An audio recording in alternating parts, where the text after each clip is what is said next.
Nah, bagi hari ini saya akan sharing berbagi dengan saudara sebuah pengajaran firman Allah yang saya kasih judul Gideon meminta tanda. Sesungguhnya ini mendorong saya untuk menyampaikan, mengangkat firman Allah ini kepada saudara, karena ada banyak saudara yang mungkin baru bergabung dengan kami. Karena lewat YouTube channel ini saya memberikan nomor hotline saya kan, untuk Anda konseling, untuk Anda bertanya.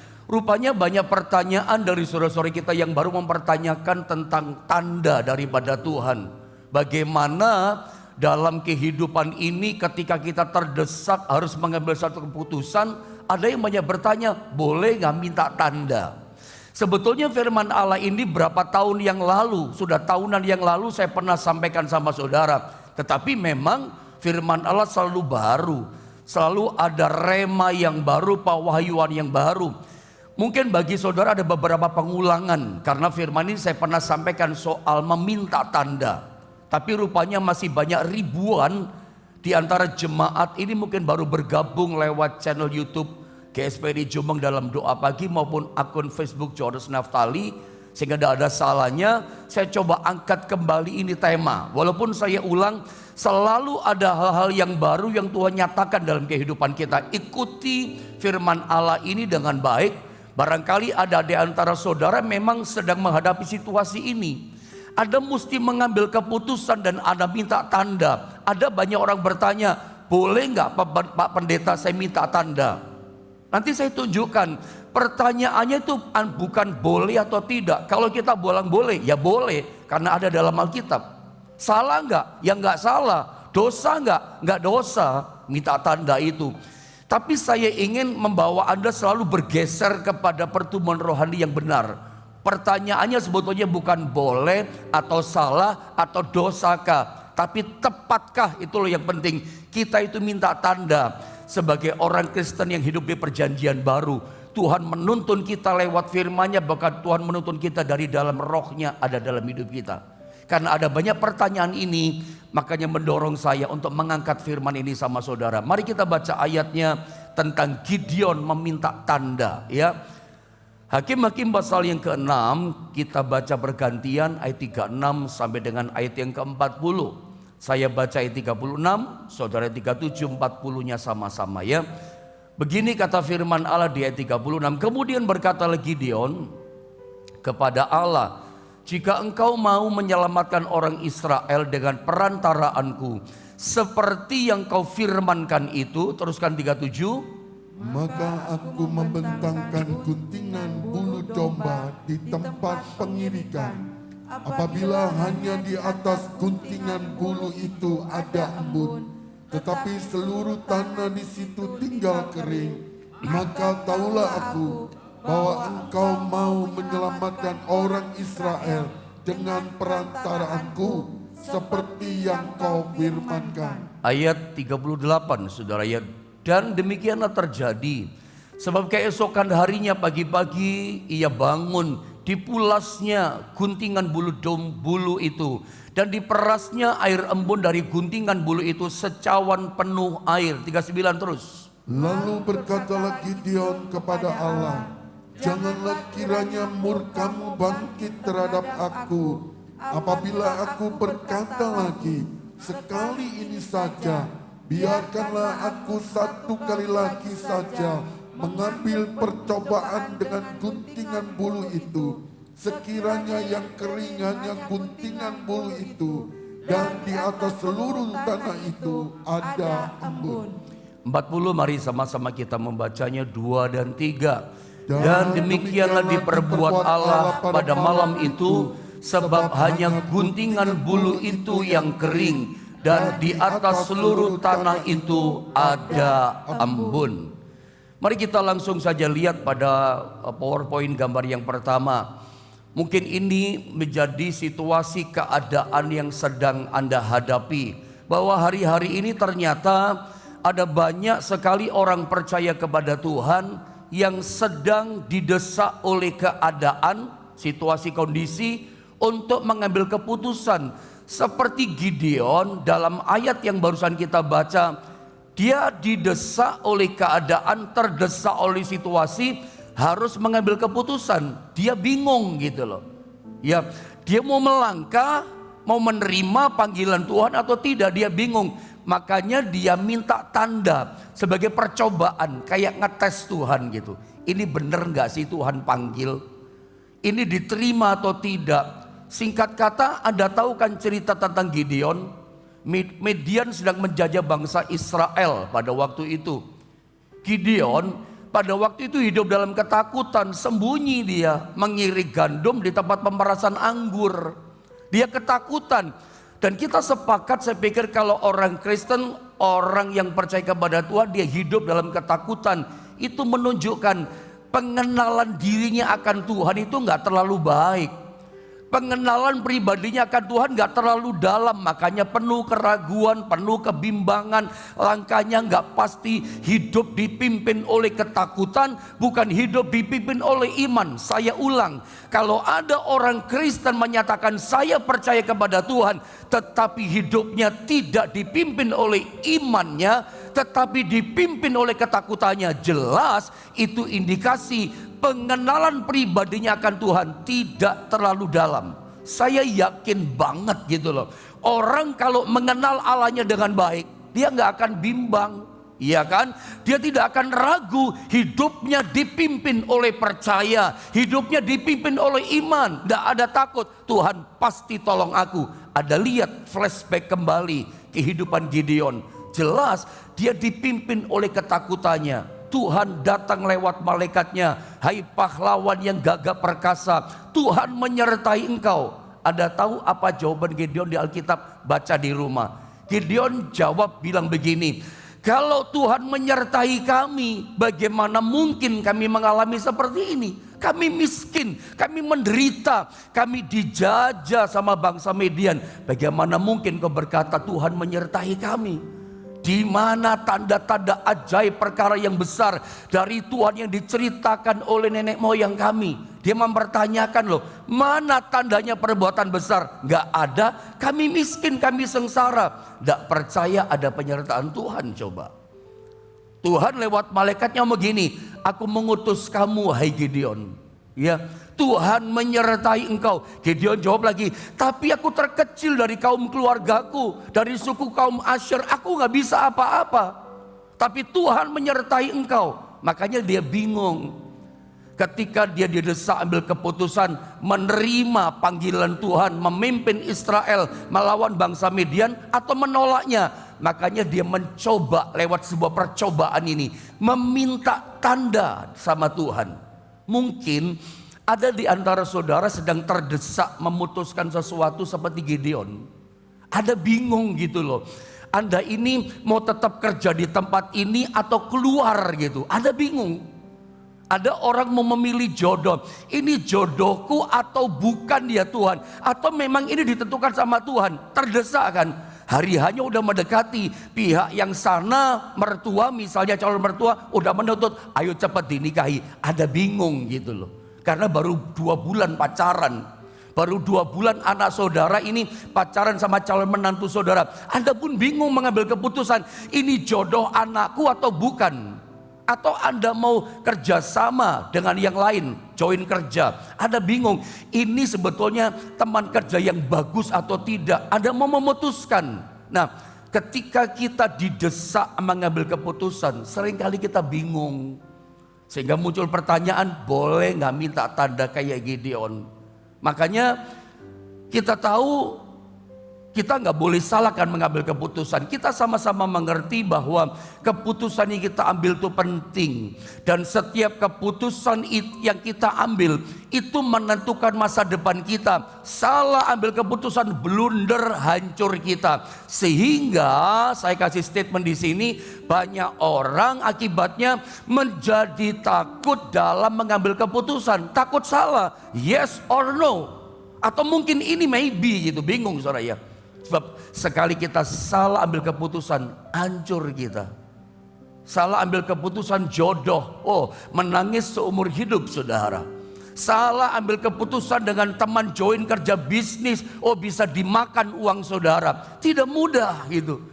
Karena orang takut flashbacknya akibat dampaknya salah ambil keputusan itu berbahaya. Lalu orang akhirnya menjadi takut ambil keputusan. Ya, sehingga akhirnya muncullah jalur ini. Anda lihat gambar yang saya kasih sama saudara, muncul kata-kata ini, meminta tanda dari Tuhan seperti Gideon.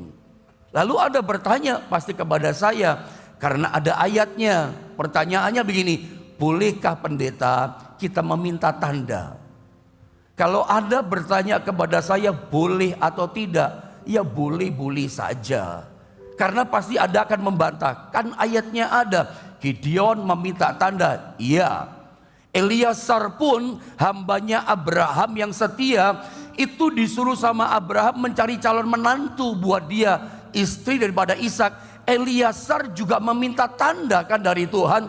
Tuhan, kalau ada perempuan aku minta minum, dan saat itu dia kasih aku minum, bahkan memberikan unta untuk aku minum, berarti ini jodoh daripada Tuhan. Persis datang perempuan itu. Jadi kalau Anda bertanya sama saya pendeta, saya terdesak harus mengambil keputusan, bolehkah minta tanda? Kalau Anda bertanya boleh atau tidak, boleh-boleh saja, di Alkitab ada. Berdosakah? Tidak berdosa. Salahkah? Tidak salah. Ayatnya ada kok. Tapi menurut saya yang esensi, ya pertanyaannya sebetulnya begini menurut saya yang tepat ya. Bukan boleh atau tidak, bukan salah atau tidak. Berdosakah pendeta saya minta tanda, bukan itu sebetulnya esensi pertanyaan yang tepat. Harusnya begini, tepatkah kita meminta tanda? Karena mereka semua ini tokoh yang hidup dalam perjanjian lama. Sementara Anda dan saya hidup dalam kasih karunia yang limpah. Anda dan saya orang-orang yang berbeda, hidup pada masa perjanjian baru, telah ditebus oleh darah Kristus, hati kita, roh kita sudah disucikan oleh darah Kristus. Tahukah Anda, begitu Anda ambil keputusan percaya pada Yesus, roh kita itu disucikan, hati kita disucikan. Ada roh Allah yang tinggal dalam diri kita. Tuhan Allah Roh Kudus itu tinggal menetap permanen dalam diri kita. Sehingga menurut saya kurang tepat kalau orang berkata Tuhan itu ada di samping saya. Dia bukan cuma di samping Anda, dia ada dalam diri saudara. Anda dan saya sekarang ini posisinya hidup dalam kasih karunia Allah. Kita hidup dalam anugerah Allah. Semua karena anugerah. Saya pernah ajarkan ini sama saudara dan ini penting loh buat setiap kita. Pertanyaannya bukan boleh atau tidak. Di ayat ada, itu tidak bisa dihapus. Tapi pertanyaan yang lebih kena sasaran, tepatkah kita orang Kristen perjanjian baru yang hidup dalam kasih karunia kok meminta tanda? Nah pertanyaannya kita kembalikan ke perjanjian lama. Kenapa pendeta bertanya tepat? Kan ada ayatnya. Memang saya mengerti. Coba saya jelaskan singkat sama saudara. Dengar baik-baik. Mengapa Gideon sampai meminta tanda kepada Tuhan? Ketika dia didesak harus ambil keputusan. Terima panggilan Tuhan, pimpin Israel lawan Midian. Terima atau tolak? Dia minta tanda. Coba Anda lihat dulu ya. Hakim-Hakim pasal 6 36 sampai 38. Saya baca sedikit ayat ini ya, pengulangan sedikit sampai 38 saja. Nanti 39 40 coba Anda dalami lagi ya. Saya baca begini. Kemudian berkatalah Gideon kepada Allah dalam kebingungan ambil keputusan, jika engkau mau menyelamatkan orang Israel dengan perantaraanku seperti yang kau firmankan itu, bingung dia, maka aku membentangkan guntingan bulu domba, minta tanda. Jadi seperti kesannya kalau kita ngomong zaman sekarang perjanjian baru, kesannya dia mendikte Tuhan. Yang kasih ide siapa? Gideon kasih ide kan. Tuhan, aku membentangkan guntingan bulu domba di tempat pengirikan. Iya kan? Yang dikte dia kan. Apabila hanya ada di atas guntingan bulu itu ada embun, tetapi seluruh tanah di situ tinggal kering, maka tahulah aku bahwa engkau menyelamatkan orang Israel dengan perantaraanku. Berarti Tuhan panggil aku, panggil saya, seperti yang kau firmankan. Lihat 38 dulu.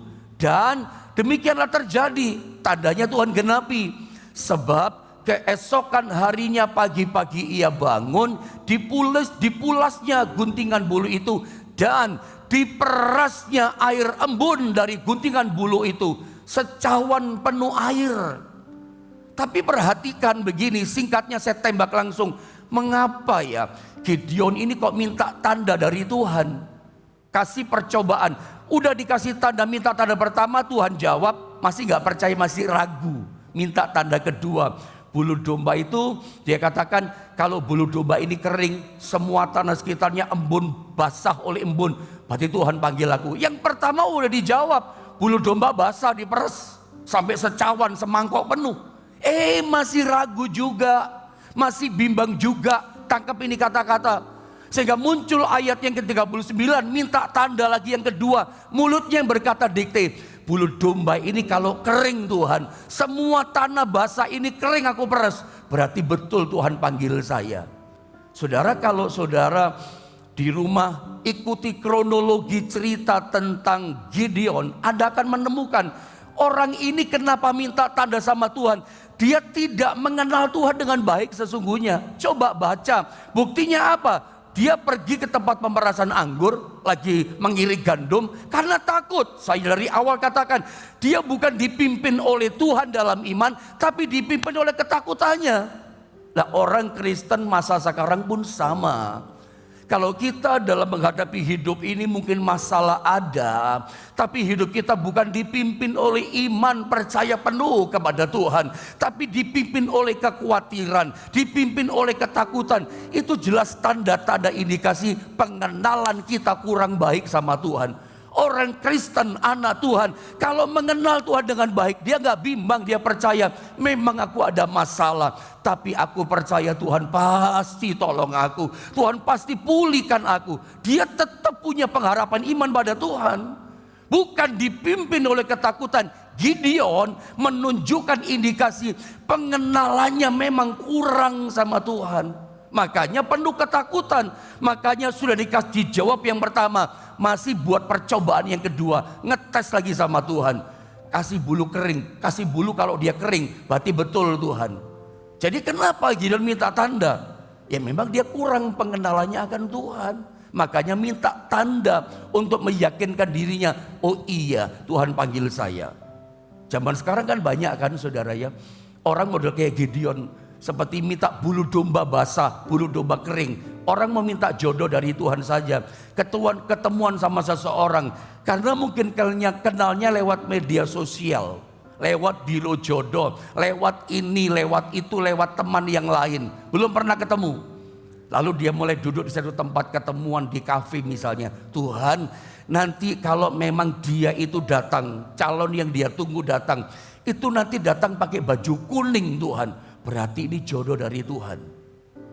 Mulut kita kan, mulut orang itu yang mengatakan baju kuning, sama dengan Gideon, bulu domba.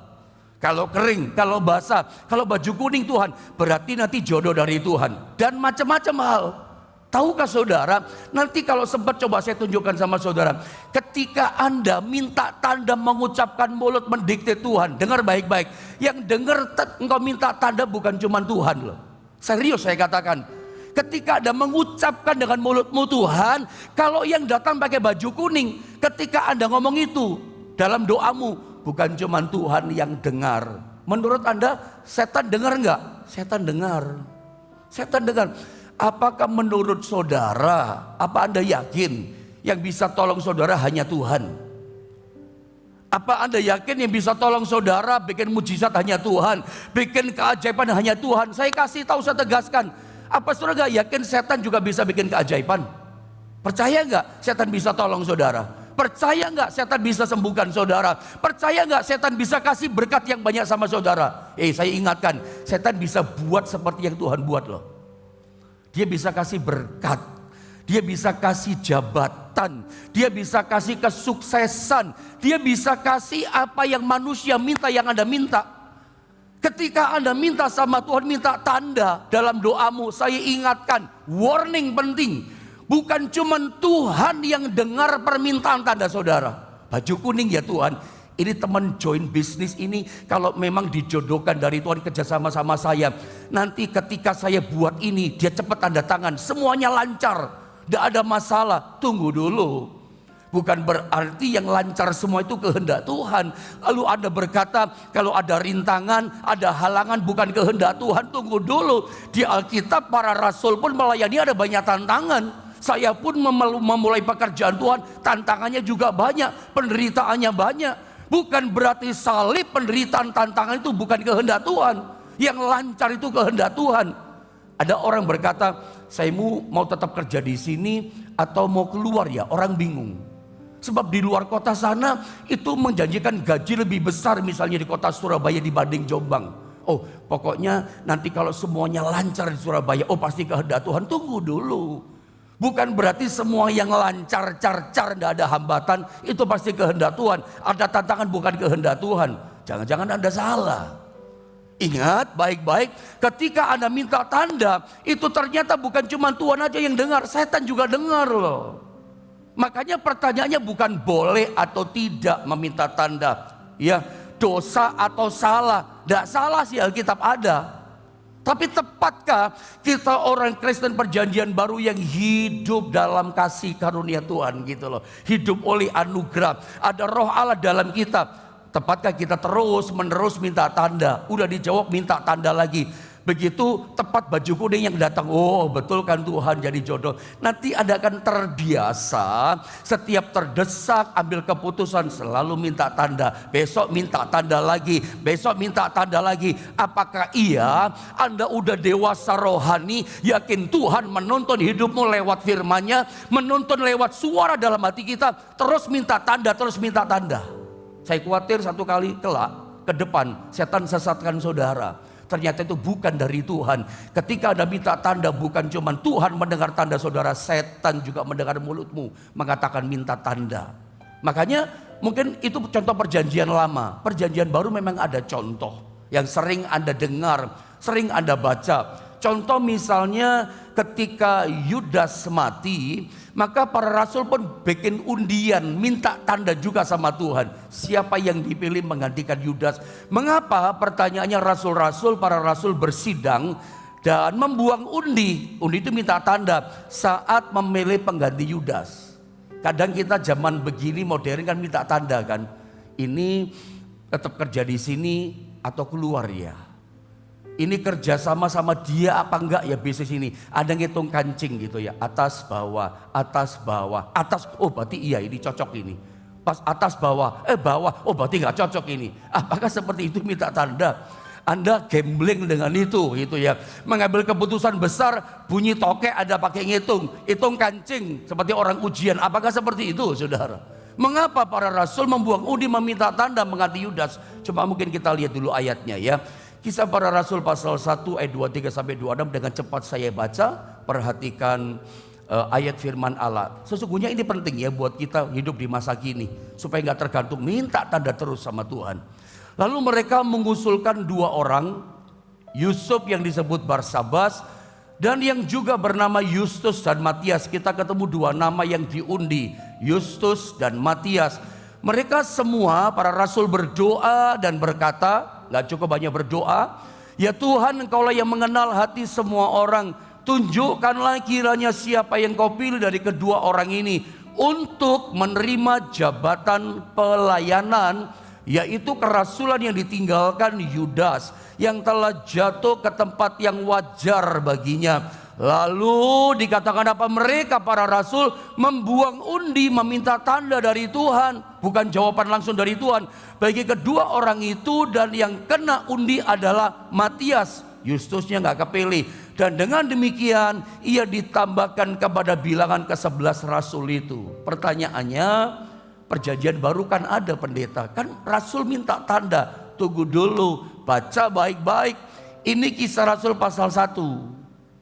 Kenapa saya katakan Kisah pasal 1? Anda ingat Roh Kudus dicurahkan dalam hidup manusia, tinggal dalam hidup manusia, itu pasal berapa? Kisah pasal 2. Kisah pasal 2 1 turun ke bawah. Roh Kudus dicurahkan tinggal dalam hidup manusia. Itu belum terjadi. Ketika mereka buang undi minta tanda, itu Roh Kudus belum dicurahkan. Roh Kudus belum memimpin mereka dan tinggal dalam mereka. Makanya minta tanda. Makanya pertanyaannya bukan boleh atau tidak, salah atau tidak. Dibilang salah ya enggak salah, boleh ya boleh. Tapi tepatkah Roh Kudus sudah dicurahkan masih terus minta tanda? Mungkin sekali-sekali silakan. Tapi kalau saya tidak, saya udah, apa yang saya sampaikan itu yang saya hidupi. Apa yang saya lepaskan dalam pengajaran itu yang saya kerjakan. Saya nggak minta tanda lagi. Walaupun maafkan, mungkin ada beberapa hamba Tuhan masih minta tanda. Silakan, saya tidak menghakimi. Boleh saja kau minta tanda. Tapi saya pribadi, saya enggak. Saya lebih menghidupi begini. Saya percaya tuntunan Tuhan di dalam hati saya. Apakah saudara berpikir Tuhan Roh Allah, Roh Kudus bisu sehingga gak bisa berbicara kepada kita?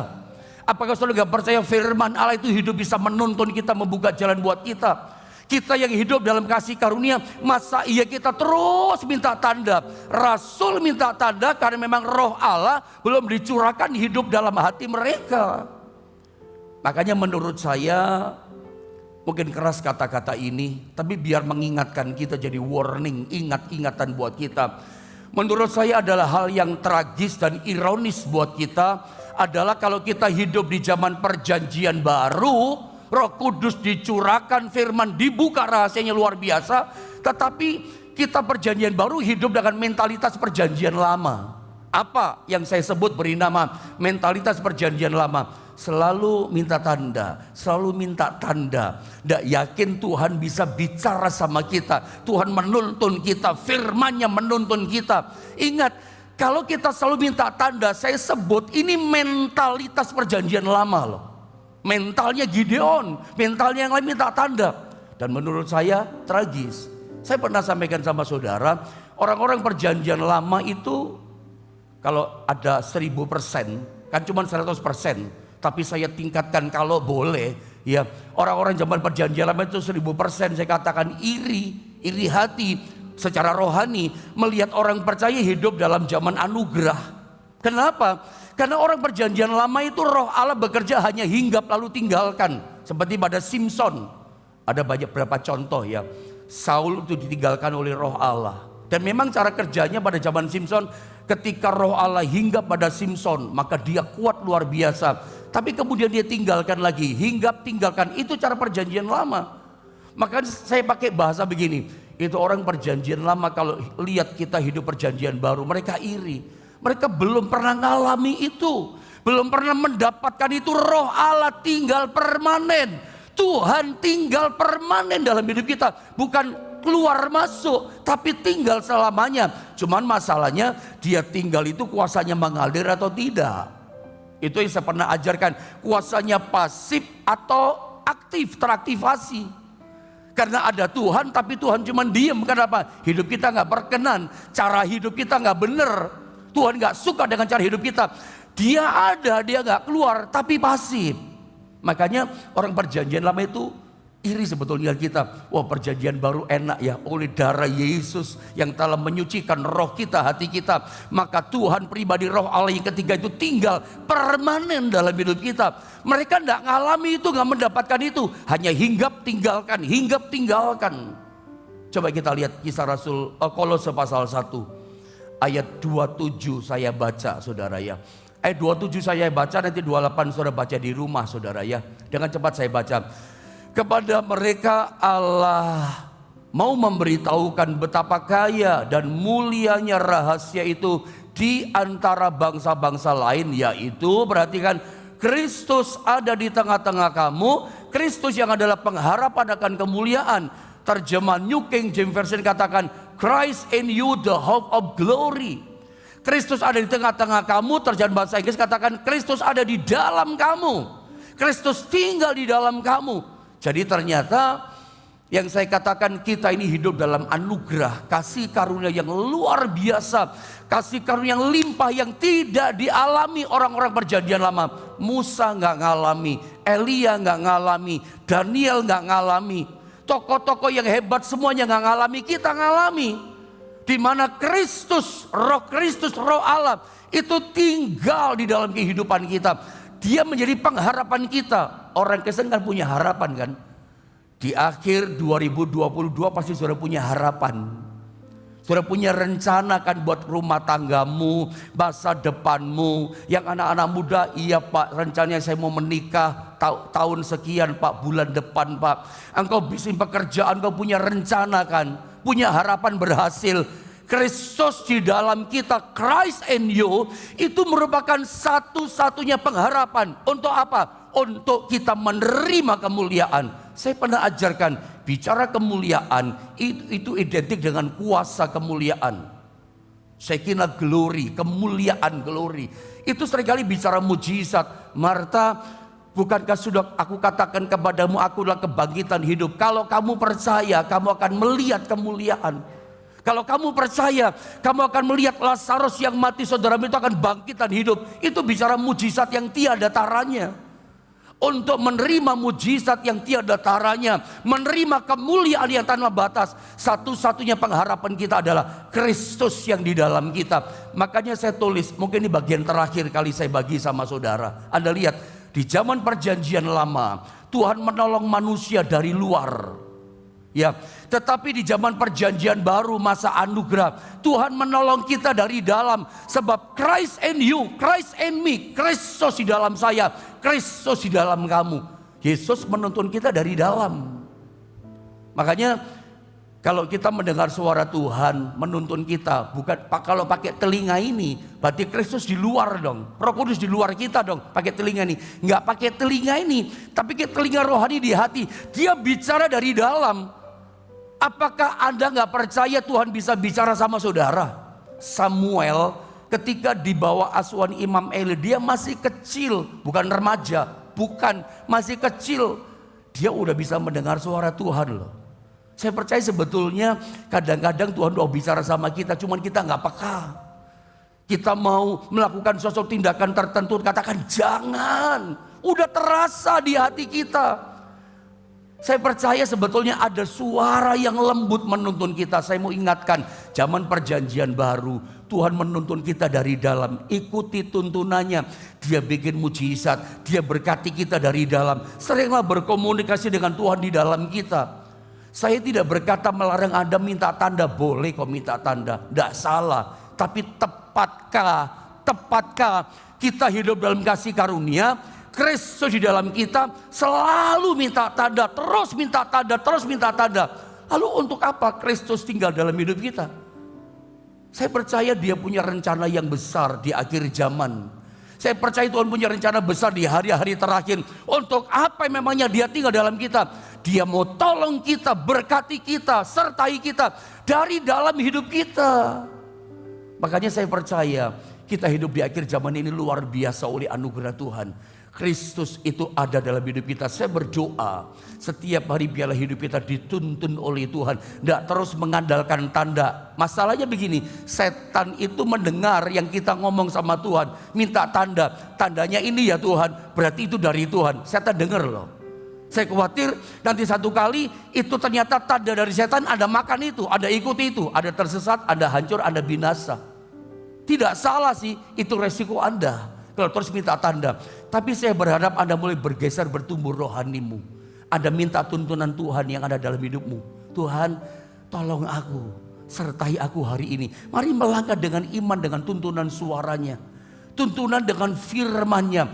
Langkah tuntunan firman, langkah tuntunan Tuhan di hati saudara. Itu akan sangat tepat. Tuhan bicara.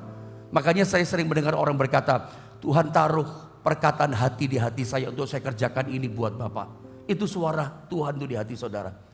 Dan saya percaya Tuhan terus menuntun saudara sampai hari ini. Mari kita sama-sama berdoa saudara ya.